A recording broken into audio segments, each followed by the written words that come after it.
பாஜகவுடன் பன்னீர்செல்வம் அவர்கள் கூட்டணி பேச்சுவார்த்தை நேற்று மறைமுகமாக நடைபெற்றதாகவும் 7 தொகுதிகள் பன்னீர்செல்வம் அவர்களுக்கு கொடுக்கப்படுவதற்கு உறுதியளித்துள்ளதாகவும் தகவல்கள் வெளியாகி இருக்கிறது.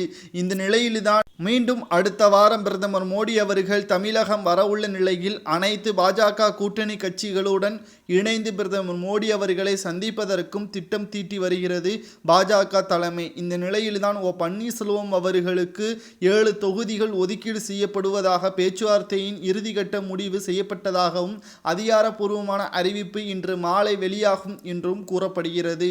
ஒட்டுமொத்தமாக எடப்பாடி பழனிசாமி அவர்களிடம் இருந்து இரட்டை இலை சின்னத்தை ஒன்று பறிக்கப்படுவோம், இல்லை என்றால் முடக்கப்படுவோம் என்று பன்னீர்செல்வத்தின் ஆதரவாளராக இருக்கக்கூடிய வைத்திலிங்கம், மனோஜ் பாண்டியன் இவர்கள் கூறியிருந்த நிலையில் அதற்கான வேலைகளையும் இறங்கியிருக்கிறார்கள்.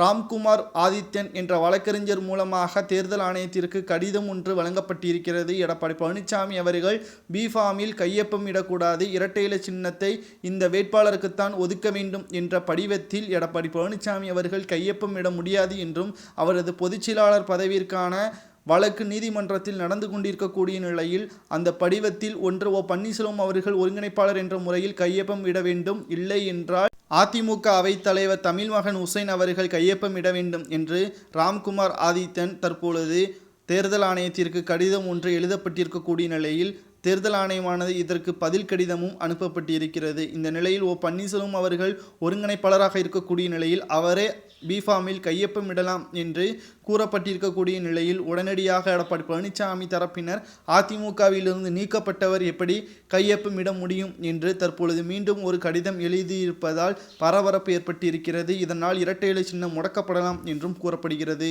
மேலும் இதனை பயன்படுத்தி கொண்ட பாஜக 7 தொகுதிகளில் எடப்பாடி பழனிசாமி அவர்களுக்கு எதிராக பன்னீர்செல்வம் அவர்களுக்கு கூட்டணி வைத்துக் கொண்டால் ஒதுக்கப்படும் என்றும் இந்த 7 தொகுதிகளிலும் தாமரை சின்னத்தில்தான் போட்டியிட வேண்டும் என்றும் கூறியுள்ளார்.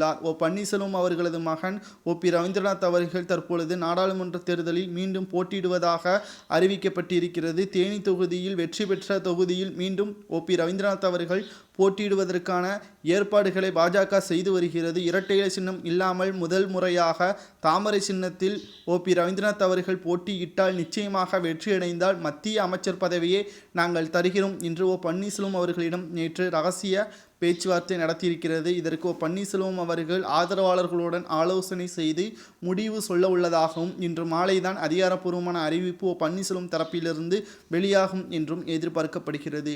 ஒட்டுமொத்தமாக எடப்பாடி பழனிசாமி அவர்கள் நினைத்தது அனைத்தும் தற்பொழுது மண்ணோடு மண்ணாகிவிட்டது. மிக பெரிய அளவில் எடப்பாடி பழனிசாமி அவர்களின் திட்டமும் மண்ணோடு மண்ணாகிவிட்டது என்றே கூறலாம். பாமகவாக இருக்கட்டும், தேமுதிகவாக இருக்கட்டும், கடைசி நேரத்தில் எடப்பாடி பழனிசாமியின் காலை வாரிவிட்டது. கூட்டணி கிடையாது என்று அறிவித்துவிட்டது. பாஜகவுடன் கூட்டணி வைக்க வேண்டும் என்பதற்கான பேச்சுவார்த்தையும் தற்பொழுது தொடர்ந்து நடைபெற்று வருகிறது. இந்த நிலையில்தான் திமுகவிற்கு அடுத்து பாஜகவுடன் கூட்டணியான பாமக, தேமுதிக, OPS, டிடிவி தினகரன், சசிகலா இவர்கள் கூட்டணி வைப்பதற்கான பேச்சுவார்த்தையும் இன்று மாலை அதிகாரப்பூர்வமான அறிவிப்புகள் வெளியாகும். அதற்கு பிறகு தமிழகத்திற்கு வருகை தர உள்ள பிரதமர் நரேந்திர மோடி அவர்கள் வந்த பிறகு கூட்டணியான முடிவுகள் அறிவித்ததை தொடர்ந்து சந்திப்பு நடைபெறும் என்றும் கூறப்படுகிறது. இதனால் எடப்பாடி பழனிசாமி அவர்கள் அதிர்ச்சி அடைந்திருக்கிறார். காரணம், எடப்பாடி பழனிசாமி அவர்களின் திட்டம் அனைத்தும் தற்பொழுது வீணாக போய்விட்டதன் காரணமாக அதிமுகவின் நிர்வாகிகள் எடப்பாடி பழனிசாமி மீது கடும் கோபத்தில் இருக்கிறார்கள். சரி, பன்னீர்செல்வம் அவர்கள் 7 தொகுதிகளில் தனது மகன் உட்பட போட்டியிட்டு தாமரை சின்னத்தில் போட்டியிட்டால் எத்தனை தொகுதிகளில் வெற்றியடைவார் என்பதை உங்களது கருத்துக்களை கூறுங்கள்.